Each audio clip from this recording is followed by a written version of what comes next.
Assalamualaikum warahmatullahi wabarakatuh. Halo semuanya, selamat datang kembali di mata kuliah desain grafis. Kita sudah sampai di pertemuan ketiga. Nah, hari ini kita akan membahas tentang unsur-unsur dari desain grafis, atau dalam bahasa Inggris disebut element of design. Kalau di pertemuan pertama, kita sudah mengenal apa itu desain grafis dan pentingnya dalam kehidupan sehari-hari. Dan di pertemuan kedua ini, sudah menelusuri bagaimana desain berkembang dari zaman batu sampai era digital. Maka sekarang kita akan fokus kepada fondasi utama dari semua karya desain yang pernah dibuat, yaitu unsur-unsur pembentukan desain. Bayangkan kalian ingin membangun sebuah rumah. Kalian tidak bisa langsung mendirikan bangunan tanpa mengenal bahan dasarnya, seperti batu, kayu, semen, dan baja. Begitu pula dalam desain grafis, sebelum kita belajar membuat poster, logo, atau media sosial, kita harus memahami bahan visual dasar yang membentuk setiap desain.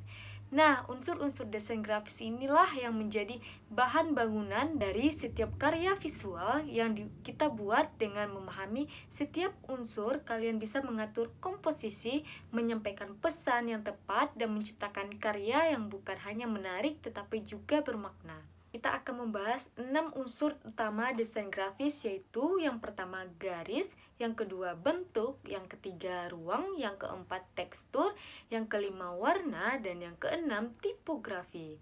Kita akan membahas satu persatu secara detail, lengkap dengan contoh, fungsi, dan maknanya dalam desain modern. Yang pertama ada garis. Unsur utama yang akan kita bahas adalah garis. Garis adalah elemen paling mendasar dalam desain. Bahkan sebelum manusia mengenal tulisan, garis sudah digunakan untuk menceritakan kisah melalui lukisan gua. Secara visual, garis adalah hasil dari titik yang bergerak.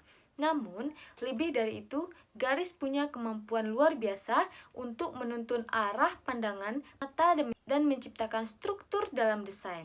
Garis memiliki beragam jenis dan karakter.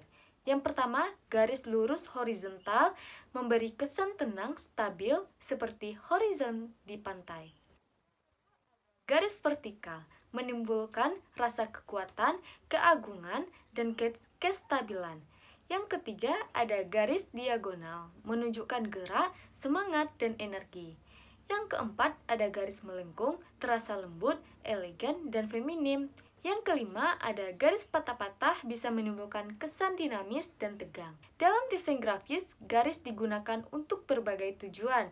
Yang pertama, sebagai pembatas antar elemen. Yang kedua, sebagai penunjuk arah untuk mengarahkan perhatian mata. Yang ketiga, sebagai pembentuk bentuk atau slot.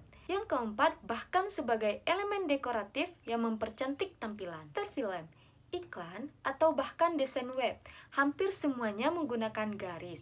Meski seringkali tidak kita sadari, dengan kata lain, garis adalah tulang punggung dari komposisi visual. Unsur kedua adalah bentuk atau shape. Bentuk muncul ketika garis bertemu, berpotongan, atau membentuk area tertutup. Setiap bentuk memiliki makna psikologis dan karakter yang unik. Secara umum, bentuk terbagi menjadi dua kategori besar. Yang pertama, bentuk geometris seperti persegi, lingkaran, segitiga, poligon. Bentuk ini teratur tegas dan sering digunakan dalam desain yang formal, profesional, dan modern. Contohnya, logo Microsoft dengan bentuk persegi, atau logo Toyota dengan terdiri dari elips. Yang kedua, ada bentuk organik yang bentuk yang tidak beraturan, menyerupai bentuk alam seperti daun, ombak, atau tubuh manusia. Bentuk ini terasa alami, lembut, ekspresif, biasanya digunakan untuk desain yang ingin menonjolkan kehangatan dan kreativitas. Memiliki makna simbolik. Yang pertama, lingkaran melambangkan kesatuan, keabadian, harmoni. Yang kedua, persegi melambangkan kekuatan, stabilitas, dan keteraturan. Yang ketiga, segitiga menunjukkan gerak, arah, dan perubahan. Yang terakhir, bentuk organik bebas sering melambangkan kreativitas atau ekspresi diri. Bentuk menjadi identitas visual utama, misalnya logo Nike dengan bentuk checklist sederhana tapi bentuk makna gerak. atau logo Apple dengan bentuk apel tergigit yang unik dan mudah diingat. Dari sini kita tahu bahwa bentuk adalah elemen penting untuk menciptakan kesan pertama yang kuat. Berikut adalah ruang atau space. Ruang adalah area di dalam, di antara, atau di sekitar elemen desain. Fungsi utamanya adalah memberikan keseimbangan visual dan kenyamanan bagi mata. Ada dua jenis ruang yang penting untuk dipahami. Yang pertama, ruang positif, area yang diisi oleh elemen utama, desain seperti teks, gambar, atau bentuk. Yang kedua, ada ruang negatif, area kosong di sekitar elemen tersebut. Banyak desainer pemula merasa ruang kosong itu adalah kosong atau tidak berguna. Padahal justru ruang negatif yang membuat desain terlihat elegan dan mudah dibaca. Desain tanpa ruang yang cukup akan terasa sesak, membingungkan, dan melelahkan mata. Logo FedEx. Jika kalian perhatikan di antara huruf E dan X terdapat ruang kosong terbentuk panah. Itu bukan kebetulan. Panah itu mewakili kecepatan dan arah maju perusahaan tersebut. Itulah kekuatan ruang negatif, sederhana tapi bermakna. Dalam desain majalah, poster, atau web, penggunaan ruang juga menentukan hierarki visual. Elemen yang diberi ruang lebih banyak cenderung tampak lebih penting. Jadi, jangan takut memberi napas pada desain kalian, karena dalam seni visual, ruang kosong adalah bagian dari desain itu sendiri. Selanjutnya kita akan bahas tekstur, yaitu kesan permukaan dari suatu objek. Tekstur membuat desain terasa lebih hidup dan realistis. Yang pertama, tekstur nyata, yang kedua, tekstur visual. Tekstur nyata adalah benar-benar bisa dirasakan oleh indera peraba seperti kain, kayu, atau logam. Tekstur visual hanya terlihat seperti memiliki permukaan tertentu, tapi sebenarnya datar, misalnya foto dinding bata atau efek kain pada desain digital. Dalam desain grafis modern, tekstur sering digunakan untuk memberikan nuansa tertentu, contohnya tekstur kertas tua untuk desain vintage. Kedua, menambahkan kedalaman visual. Yang terakhir, menciptakan mood atau suasana, kasar untuk maskulin, halus untuk feminin. Kita bisa lihat pada poster film. Film aksi sering menggunakan tekstur logam atau debu. Sementara film romantis menggunakan tekstur lembut seperti kain atau cahaya kabur. Dengan kata lain, tekstur bukan hanya dekorasi, tapi juga alat komunikasi visual.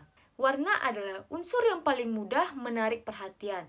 Coba bayangkan dunia tanpa warna. Semua akan terasa datar, membosankan, dan tanpa emosi. Secara psikologis, setiap warna membawa pesan terdiri. Yang pertama, merah melambangkan semangat, cinta, bahaya, dan energi. Yang kedua, biru memberikan kesan tenang, profesional, dan dapat dipercaya. Yang ketiga ada hijau, melambangkan alam, keseimbangan, dan kesegaran. Yang keempat ada kuning memberikan rasa optimis, ceria, dan kebahagiaan. Yang kelima ada hitam menandakan elegan, misterius, dan kuat. Yang terakhir adalah putih menandakan kebersihan, kesederhanaan, dan ketulusan. Desainer perlu memahami teori warna, terutama roda warna yang menunjukkan hubungan antara warna primer, sekunder, dan tersier. Dengan teori ini, kita bisa menciptakan harmoni visual, misalnya androgynous, warna yang berdekatan, contohnya biru hijau. Yang kedua ada komplementari, warna keseberangan, contohnya biru dan oranye. Yang ketiga ada monokromatik, satu warna dengan berbagai tingkat kecerahan. Contoh nyata, logo Coca-Cola menggunakan merah untuk energi dan semangat. Logo Facebook memilih biru agar terasa tenang dan terpercaya. Starbucks memakai hijau untuk kesegaran dan kedamaian. Yang keenam ada tipografi. Terakhir kita bahas tipografi, seni mengatur huruf dalam desain. Tipografi menentukan bagaimana pesan tertulis disampaikan secara visual. Huruf memiliki kepribadian, ada huruf yang formal, ada yang santai, ada yang tegas, dan ada pula yang elegan. Jenis huruf terbagi menjadi beberapa kategori. Yang pertama ada serif, huruf dengan kait di ujung, terasa klasik dan profesional. Yang kedua ada sans serif, huruf tanpa kait, terasa modern dan bersih. Yang ketiga ada script, menyerupai tulisan tangan, terasa personal dan artistik. Yang keempat ada display dekoratif, huruf unik untuk judul atau branding. Selain jenis huruf, aspek lain juga penting, ukuran, jarak atau huruf, dan jarak antar baris. Tipografi yang baik bukan hanya indah dilihat, tapi juga nyaman dibaca dan sesuai dengan pesan yang ingin disampaikan. Misalnya, desain undangan pernikahan menggunakan tipografi halus dan elegan. Sementara poster konser rock menggunakan huruf tebal dan bertekstur keras. Jadi, tipografi bukan sekedar huruf, tapi suara visual dari desain kalian. Kita sudah membahas 6 unsur penting dalam desain grafis: garis, bentuk, ruang, tekstur, warna, dan tipografi. Semua unsur ini bekerja sama-sama untuk menciptakan karya visual yang harmonis dan bermakna. Ingat, desain baik bukan hanya soal keindahan, tetapi bagaimana ia mengkomunikasikan pesan kepada audiens. Sebagai desainer, tugas kita adalah mengatur unsur-unsur ini agar bisa berbicara secara visual. Terima kasih sudah menyimak pertemuan hari ini. Di pertemuan berikutnya kita akan masuk ke prinsip-prinsip desain grafis, yaitu cara mengatur unsur-unsur ini menjadi komposisi seimbang dan menarik. Sampai jumpa di pertemuan selanjutnya dan selamat berkreasi.